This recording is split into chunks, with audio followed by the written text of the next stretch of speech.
Assalamualaikum, salam sejahtera. Banyak permintaan di konten saya, kok saya nggak menanggapin Az-Zaitun. Sebenarnya saya bukan mau nanggepin, karena sudah banyak yang menanggapin. Dari pemerintah sampai siapa. Jadi kok semua bicara zaitun. Seperti semua mengetahui masalahnya. Tapi saya lihat apa? Sudah simpang siur. Nanti lari ke sini, nanti fitnah ke sini. Ini semua ini. Saya hanya ingin mengutip kata dari Ali bin Abi Thalib. Bukan keadilan memutuskan sesuatu berdasarkan dugaan. Itu nggak boleh. Memutuskan sesuatu berdasarkan dugaan itu nggak boleh. Saya pikir waktu itu apa? Sudah, saya pikir karena sudah rame, biar kembali karena sudah diproses hukum, biar nanti hukum yang menentukan. Adanya ahlinya atau enggak, dibuktikan saja. Buat apa saya juga bicara? Nggak ada gunanya, nggak menambah poin. Biar aja. Tapi saya lihat terjadi macam-macam. Negeri ini capek ya deh. Masa seorang zaitun aja yang rame satu Indonesia. Satu Indonesia zaitun, Pak. Bayangin aja. Semua bicara saya itu jangan kidul. Lah ini bahaya Rob ini. Saya nggak setuju. Kalau masalah zaitun itu yang saya sikap, yang saya melihat apa? Kalau perbedaan furu'iyah dalam pemahaman ibadah ritual itu biarin. Itu debatable dan kita tidak bisa memaksa. Sekalipun di zaman Nabi, Nabi tidak pernah memaksa orang dalam membangun keyakinannya. Mau cara ibadah kayak apa? Tidak bisa. Nabi itu mensikapi hukum, menetapkan suatu hukum apabila itu hukum melanggar hukum universal yang merugikan orang lain. Kalau dalam keyakinan, Nabi nggak boleh. Tetap harus pakai pencerahan. Nggak bisa. Jadi jangan cepet-cepet lah mengutarakan sesat. Capek negeri ini kalau terus ribut agama terus. Oh, Az-Zaitun biarin aja. Kalau itu kasih penjelasan aja. Lu salah. Misalkan sembayangnya begini. Salah, yang betul begini. Sudah. Kalau dia masih mau begini, biarin. Nggak masalah. Oh, nanti orang lain tersesat. Ya, kita kasih pencerahan dong.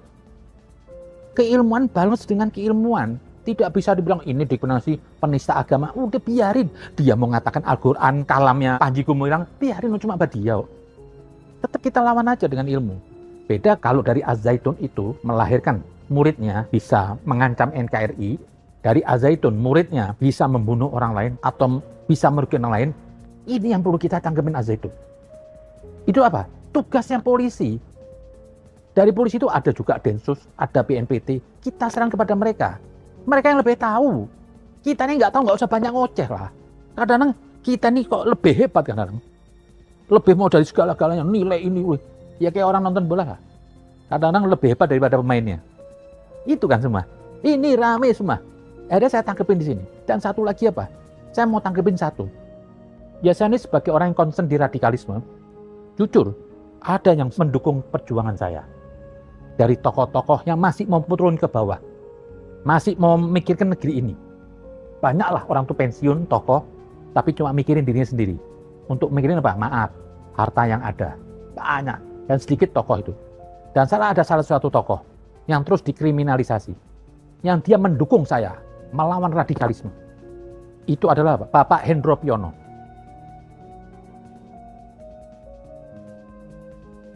Saya harus katakan, kenapa? Ini sudah jauh nih menyimpang.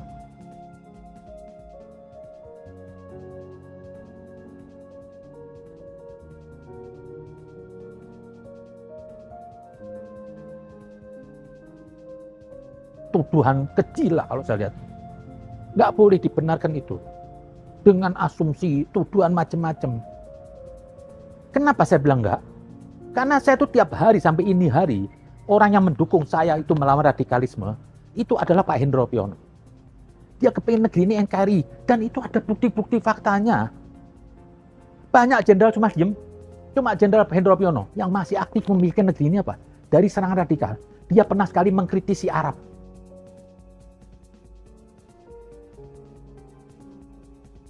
Bukan karena benci sama Arab. Dia berharap apa? Etnis Arab yang ada di Indonesia ini, Anda itu dihormatin. Sebaiknya Anda apa? Jangan memprovokasi rakyat. Itu masih mau. Ini kan omongan gak nyaman seorang jenderal. Kenapa? Bakal dimusuhi orang Arab. Tapi Pak Hendro masih memikiri negeri ini. Dia sampaikan sekalipun itu pahit. Bukan berarti mengajak kebencian kepada orang Arab. Tapi ingin membawa orang Arab supaya baik, supaya negeri ini juga baik. Kebanyakan orang tuh udah jadi tokoh jenderal itu mau nyari aman, nggak mau cari musuh. Ini Pak Hendro. Lah, dengan saya melihat berapa kali kerja Pak Hendro nih, yang begitu peduli. Saya ini apa sih? Saya ini rakyat biasa. Saya nggak punya jenjang pendidikan, jabatan, apalagi militer. Dihargai oleh Pak Hendro. Diterima saya, didukung, diapresiasi. Dia mikirkan saya malah.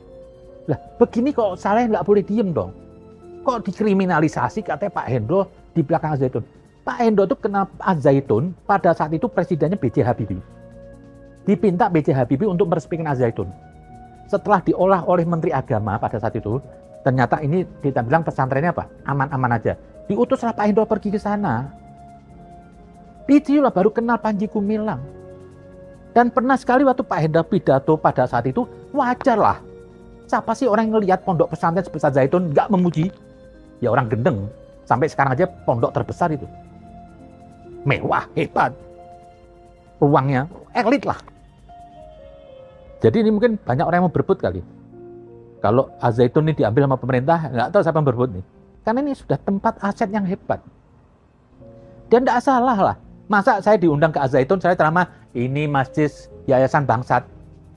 Buktinya Habibie datang. Dan datang lagi waktu pada saat itu pas Ketua BIN. Kalau nggak salah untuk meresmikan ada gedung Soekarno di situ. Pada saat itu kalau nggak salah Ibu Mega atau Ketua PDI menyuruh Pak Hendro mewakili meresmikan. Lah, bicaralah Pak Hendro atas nama disuruh. Ya dia bilang, ini ya dia lihat ini baik. Karena juga pertama diresmikan oleh Habibie. Banyak pejabat datang. Juga Pak Harto semua banyak datang. Masa semua pejabat ini sepakat untuk menghancurkan NKRI kan? Enggak. Kalau ada masalah di dalam, ya kita lihat kasusnya di mana. Masa Pak Hendro harus bisa ngikutin terus sama kemana-mana, disalahkan? Kan nggak bisa dong. Polisi aja, pengaman Indonesia masih ada juga maling. Apa polisinya salah? Lah malingnya pinter aja. Ngeles bisa maling. Jadi jangan disalahkan polisinya lah. Apapun kepolisian ini, kalau adakah masalah 10%, tetap dia masih mulia kepolisian ini. 90% baik. Jadi jangan dikriminalisasi, polisi jelek, ini jelek, polisi mendukung ini. Ya enggak gitu dong. Di zaman Nabi aja, sekalipun dipimpin Nabi, enggak 100% itu negerinya damai. Tetap ada pelacur, tetap ada koruptor, tetap ada peminum. Ya iya, jadi jangan disalahkan nabinya. Nah itu, di situ saya bilang saya ingin membela Pak Hendro.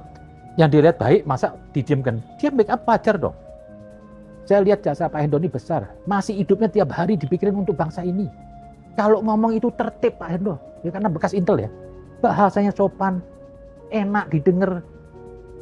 Pokoknya enggak, saya bilang kalau ngomong Pak Hendro itu apa? Saya hampir sulit menemukan salahnya dia. Karena tertib kalau bicara. Enggak mengurang kata. Intelijen. NKRI-nya berat. Dan Pak Hendro pernah berjuang. Pernah melawan kelompok-kelompok radikal di Lampung. Masa dia mendukung NNI? Kan nggak mungkin dong. Kok simpel begitu, masa diartikan Pak Hendro katanya mendukung NNI? Kan nggak mungkin. Kalau dukung NNI, nggak dukung saya ini hari. Mungkin saya didorong Pak Hendro. Karena apa? Saya kontra radikal. Sementara NNI ini apa? Bibitnya radikal. Ingin membuat negara di dalam negara. Jadi, janganlah kriminasi. Biarkan ini semua proses hukum. Yang tadi saya bilang, saya tidak akan menanggepin masalah dari Al-Zaitun tentang Puru'iyah. Tentang apa ya? Cara ibadah, itu bagi saya. Ya. Muhammadiyah aja sama NU ini hari beda kok, tarawehnya. Yang satu 11 rakaat, yang satu 23. Udah biarin aja, nggak usah ribut. Cuma sholat nggak ganggu orang lain. Kalau sholatnya sama nonjok orang yang nggak 11 ditonjok, lah ini boleh kriminalisasi. Malah saya bingung apa? Kasus dari Al-Zaitun ini nongol nih, sok pahlawan semua. Sampai Bahar. Lagaknya Bahar udah kayak, aduh, kayak mengatur Indonesia, Islam Indonesia. Pidato di atas mobil teriak-teriak. Jika pemerintah tidak membuatkan Al-Zaitun demi Allah, saya Muhammad Ismail akan saya ajak umat Islam Jawa Barat, Banten, DKI datang ke Al-Zaitun. Kita datang, kita ratakan Al-Zaitun. Lihat datang, lihat hancurkan Al-Zaitun, lihat ratakan Al-Zaitun. Allah Akbar. Sampai mengancam, kalau nggak bisa, saya dia mau ratakan. Gigi lu gue ratain. Oh, dikit-dikit ratakan. Ini Islam apa sih? Ratakan, saya gebukin. Nabi aja nggak gaya preman. Ini lagaknya Bahar. Aduh, Anda tinggal di kampung. Yang kenal Bahri orang kampung-kampung aja muridnya. Tapi gayanya kayak berpengaruh buat negeri ini. Itu dia katakan saya ratakan. Terus dia bilang apa? Nanti saya tampung kalau nggak bisa muridnya. Pondok pesantren saya siap menampung santri Zaitun. Tajul Alawiyin gratis, nggak pakai bayar lagi. Nanti saya tampung kalau nggak bisa muridnya. Lah, Anda aja jadi ustadz nggak bener kok. Lah ini orang-orang yang sombong. Jadi masalah Zaitun dijadikan apa? Untuk kampanye dirinya. Ini gue. Saya ratakan. Terus dia bilang lagi, pindah ke pondok saya. Tambah goblok. Saya mesti bingung. Nanti ada orang tua menaruh anaknya di tempatnya Bahar Smith. Itu anak gede jadi apa nggak mau. Lah, Bahar aja nggak punya ilmu. Bahasa aja nggak bisa. Itu sampai ada pepatah itu. Dari mulut singa masuk ke mulut buaya apa. Nggak tahu dah lah. Tapi itulah orang. Ada yang mau cari kontes dari Az-Zaitun ini. Banyak orang mau cari kontes.